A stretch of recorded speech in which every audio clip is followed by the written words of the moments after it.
El dimorfismo sexual es la diferencia que presentan los machos y las hembras de una misma especie, y resulta que estas diferencias no han sido del todo estudiadas en los artrópodos. En esta sección de webinar Artrópodos en la Ciencia vamos a tener a la investigadora Solimari García. Acompáñanos que nos va a hablar acerca de cómo son estas diferencias en las tijeretas. Mi nombre es Julián Gómez y esto es Artrópoda TV. Bienvenidos.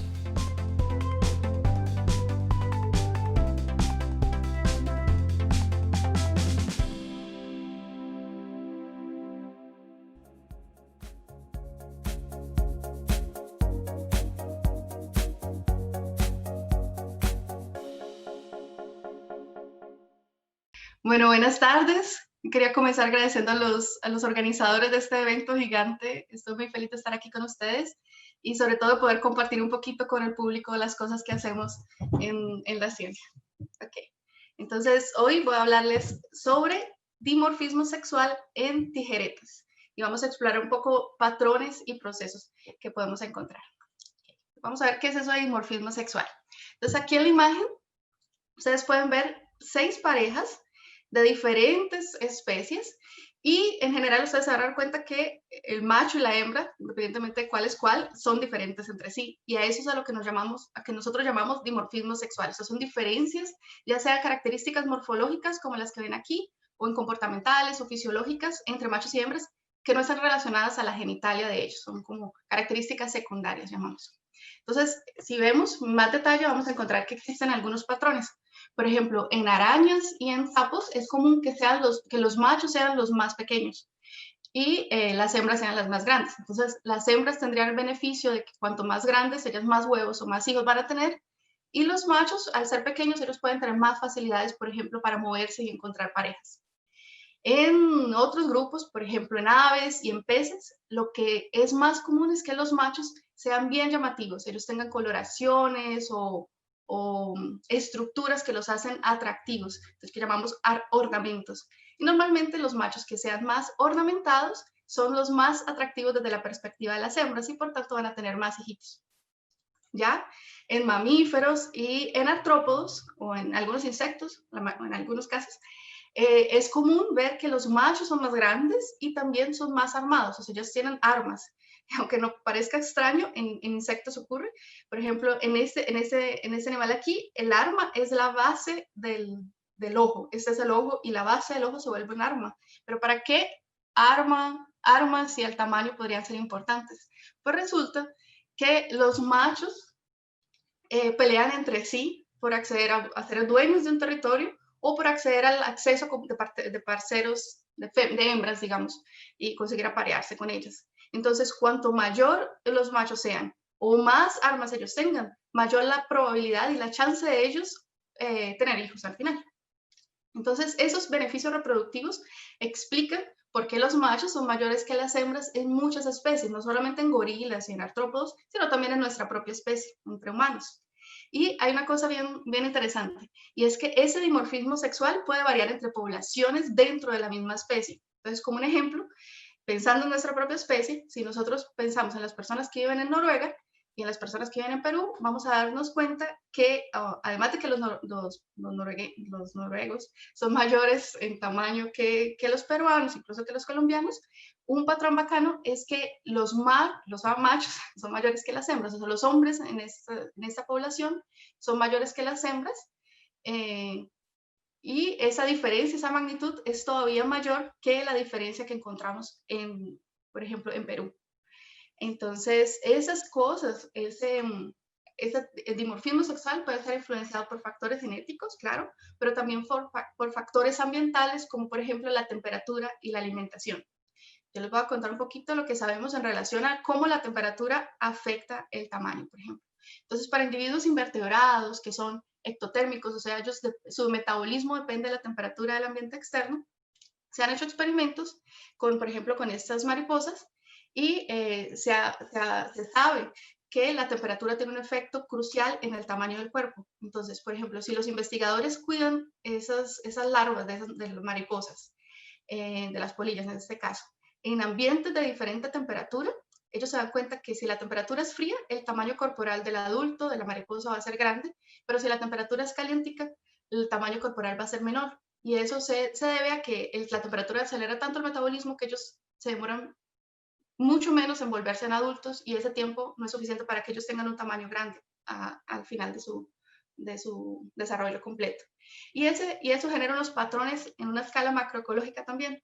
Entonces, si, por ejemplo, sabiendo que la Tierra, la temperatura anual no es uniforme en la Tierra y que varía, o sea que la región tropical es más caliente y en la región templada es más frío, o sea, estoy hablando de la temperatura media anual, el patrón que se encuentra en la naturaleza es que los animales tienden a ser menores, por lo menos los ectotérmicos, en la región tropical y mayores en la región templada. Pero poco se sabe sobre cómo la temperatura y cómo esos patrones varían en relación al dimorfismo sexual. No solamente al tamaño del cuerpo, pero la diferencia entre machos y hembras. Okay. ¿Y qué sabemos en relación a la comida? ¿Cómo la comida influencia el dimorfismo sexual? Entonces también se utilizan artrópodos para entender esto. Entonces hay un grupo de investigación en Australia que trabajan con estas moscas. Estas moscas son bien pequeñas, a ellas les gusta estar en la corteza de los árboles y los machos, que son estos dos, ellos pelean por ser los dueños de unos pedazos de tronco, básicamente, porque los pedazos de tronco son los preferidos por las hembras para colocar los huevos. Entonces el que termine siendo dueño de ese pedazo de tronco va a ser el papá de los hijos de esa hembra. Entonces, es importante pelear. Y, aunque es poquísimo familiar para nosotros, ver unas dos moscas peleando, esta es una foto precisamente de dos moscas peleando. Entonces, ellas pelean utilizando algunas estructuras que ya tienen, por ejemplo, las antenas, la cabeza y las patas. Y, de hecho, esas estructuras las llamamos, serían consideradas armamento en ellos, y son bien diferentes entre machos y hembras. O sea, los machos las tienen más robustas. Entonces ellos querían explorar cómo la alimentación influenciaba esas características. Hicieron un experimento en laboratorio. Entonces cogieron las larvitas de esas moscas y las criaron en dos dietas. La mitad fueron bien alimentados y la otra mitad fueron mal alimentados. Cuando fueron bien alimentados, esas larvas se convirtieron en unos adultos grandes. Entonces acá está el macho y una hembra.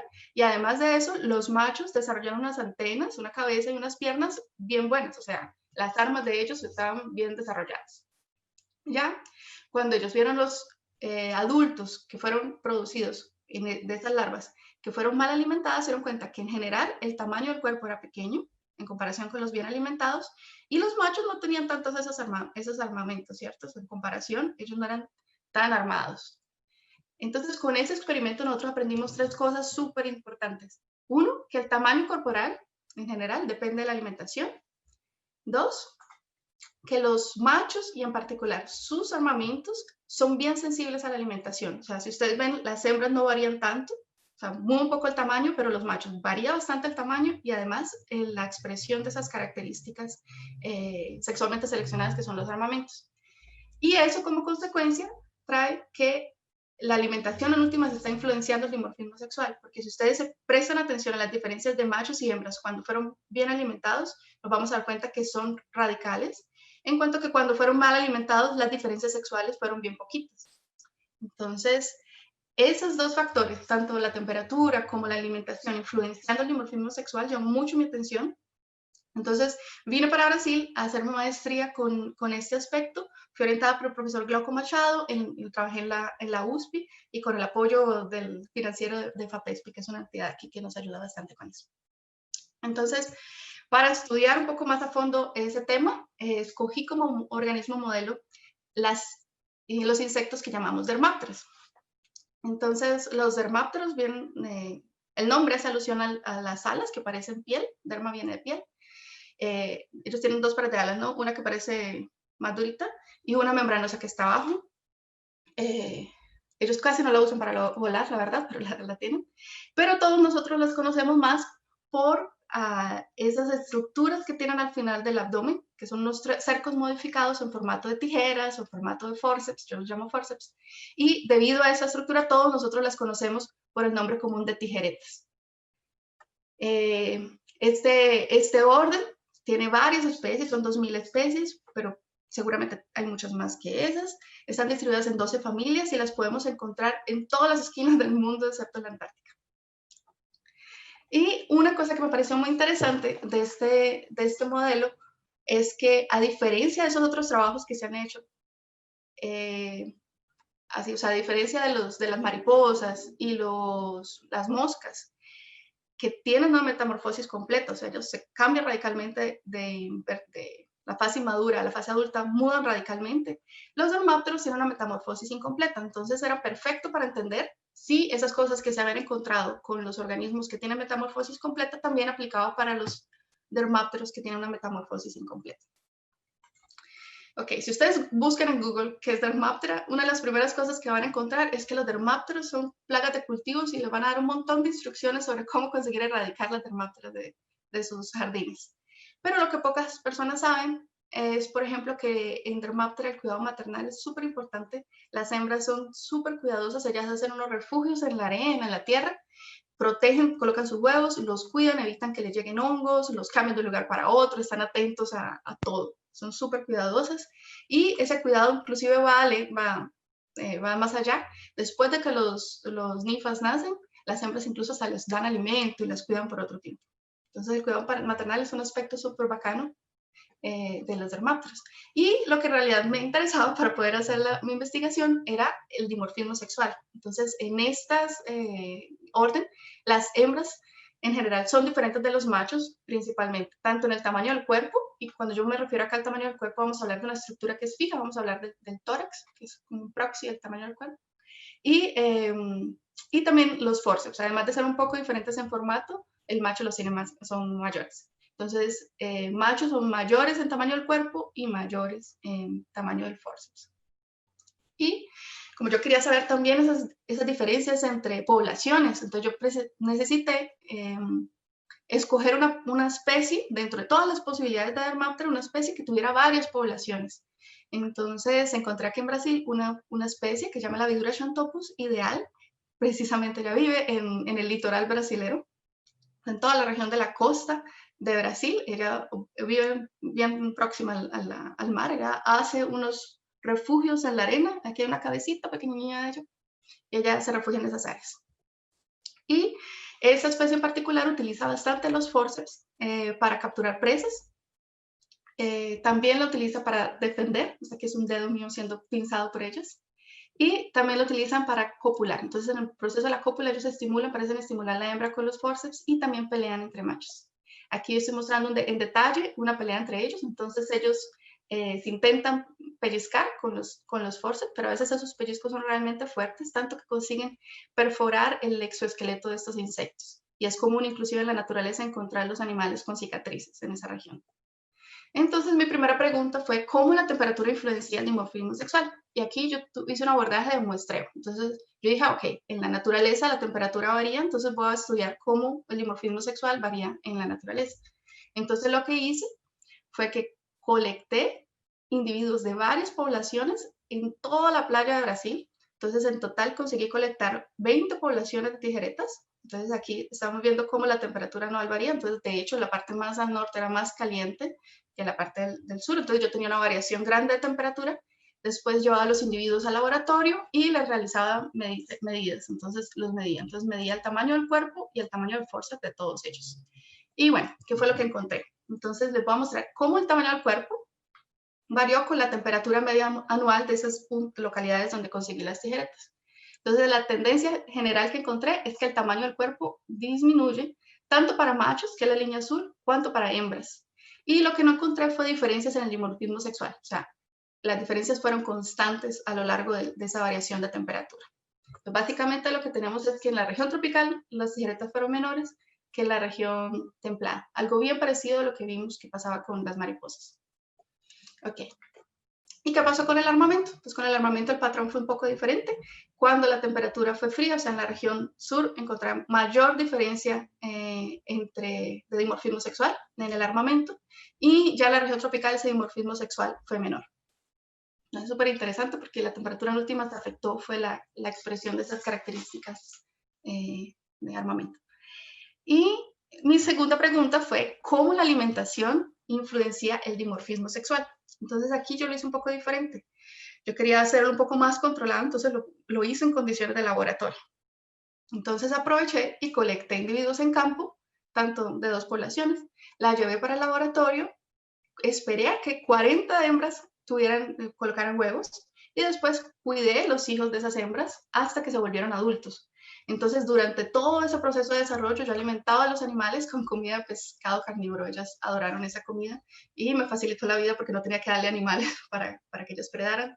Y cuando ya se volvían adultos, yo volví a tomar esas dos medidas de tamaño de cuerpo y de tamaño de forceps. Entonces, voy a mostrarles aquí lo que encontré. Entonces, lo que pasó fue que en la medida que ellos se alimentaron más durante ese proceso de desarrollo, el tamaño del cuerpo aumentó, así como nosotros esperaríamos, ¿no? Entonces los que comieron más fueron más grandes. Y lo que pasó fue que tampoco encontré diferencias entre machos y hembras, o sea, la diferencia fue constante independientemente de cuánto ellos comieron. Y vamos a ver qué pasó en relación al tamaño del armamento. Entonces lo que vi fue que de hecho, así como pasó con las moscas, cuanto más ellos comieron, mayor fue el dimorfismo sexual en el armamento entre machos y hembras. Eso. Listo. Entonces, resumiendo, nosotros aprendimos aquí que tanto la temperatura cuanto la alimentación no influenciaron el dimorfismo sexual en el tamaño del cuerpo, pero sí influenciaron el dimorfismo sexual en el tamaño del armamento. Esto para recordar. Entonces, la temperatura, a mayor temperatura, o sea, en la región tropical, el dimorfismo sexual fue menor que en la región templada. Y ya la alimentación, entonces nosotros aprendimos que cuanto mejor alimentados, mayor el dimorfismo sexual en el tamaño del armamento. Entonces, hasta aquí yo quedé súper feliz porque entendí un poco mejor cómo esas dos cosas, esos dos aspectos están influenciando el dimorfismo sexual en tijeretas. Aún hay muchas cosas por explorar. Por ejemplo, yo todavía no hice ningún experimento en el que yo mezclaba ambos factores. O sea, yo podría hacer un experimento, por ejemplo, alimentando los dermápteros bien, pero manteniéndolos en temperatura fría y en temperatura caliente. O alimentándolos mal y manteniéndolos en temperatura fría y temperatura caliente, que son cosas que se pueden hacer en condiciones de laboratorio. Perdón. Bueno, y muchos de esos aspectos se pueden realizar en Colombia, porque aquí en Brasil fue fácil para mí trabajar con esta especie, pero Colombia está llena de dermápteros. Es muy probable que también haya muchísimas nuevas especies. Hasta donde yo conozco, no sé de nadie que esté actualmente trabajando con taxonomía, pero seguramente sería un mundo maravilloso para descubrir allá en Colombia. Entonces hay muchas cosas para hacer en relación a estudiar esos aspectos. Pueden ser con dermápteros, pueden ser con otros artrópodos también, que también son todos interesantes. Y bueno, es eso básicamente. Les quiero agradecer mucho, espero que hayan aprendido un poco sobre cómo esos aspectos afectan el dimorfismo sexual de los animales que tanto nos gustan. Si tienen alguna duda sobre este tema en particular o sobre aspectos en general de reproducción, de comportamiento de artrópodos, pueden entrar en contacto conmigo, que yo seré muy feliz de hablar con todos ustedes. Bueno, muchísimas gracias por su atención. Gracias nuevamente a los organizadores. Si tienes alguna pregunta, no olvides dejarla en la caja de comentarios. Y si te gustó este video, regálanos un like y compártelo con todos tus amigos. No olvides suscribirte a nuestro canal para más videos. Y nos vas a encontrar en redes sociales como Artrópoda TV. Hasta un próximo video.